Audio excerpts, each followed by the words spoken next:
Welcome to Ruma village story. দেখো আজকে আমি এখানে দেখো এই গোটা গোটা নোটে ডাঁটা নিয়ে চলে এসেছি। ডাঁটাগুলো দেখো খুব মোটা মোটাই আছে।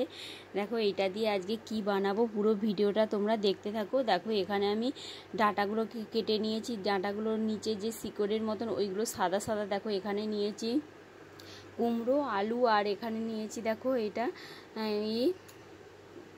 ঝিঙ্গে। তারপরে দেখো এখানে আমি আঁচের উনুনে বসিয়ে দিয়েছি রান্নায়, ওই দিকে বসিয়ে দিয়েছি ভাত, আর এপাশে এইটা রেসিপিটা বানাবো।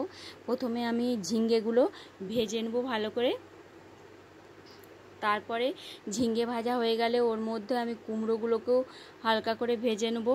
কুমড়ো ভাজা হয়ে এসেছে, তারপরে আমি ওর মধ্যে আলু দিয়ে আলুগুলোকে ভেজে নেবো একটু লাল লাল মতন করে।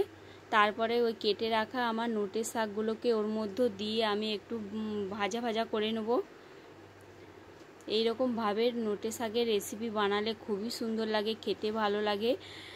দেখো তারপর আমার ভাজা ভাজা হয়ে এসেছে। তারপর ওর মধ্যে হালকা করে আমি একটু নুন দিয়ে দেবো। শাকের মধ্যে তো কমই নুন লাগে। তারপরে আমি হলুদ গুঁড়ো একটু দিয়ে ওইগুলোকে আমি এবার চাপা দিয়ে দেবো।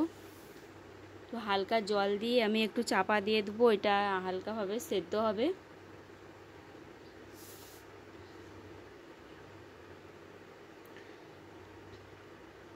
নোটে শাক খেতে কার না ভালো লাগে, খুবই সুন্দর শাক এই ডাঁটাগুলো। তারপর দেখো ওই ভেজে রাখা আমার কুমড়ো আর ওই ঝিঙ্গেগুলোকে আমি দিয়ে দেবো। তারপরে আমি ওইগুলোকে লাবিয়ে কড়ার মধ্যে তেল দিয়ে তারপরে ওর মধ্যে দিয়ে দেবো আমি 5 ফোড়ন আর গোটা শুকনো লঙ্কা দিয়ে ফোড়ন দিয়ে আমি ওইগুলো একটু ভাজা ভাজা হয়ে এলে ওর সেন্টটা বেরোলে ওর মধ্যে ওই ভেজে রাখা এই সবজিগুলো তুলে দেবো।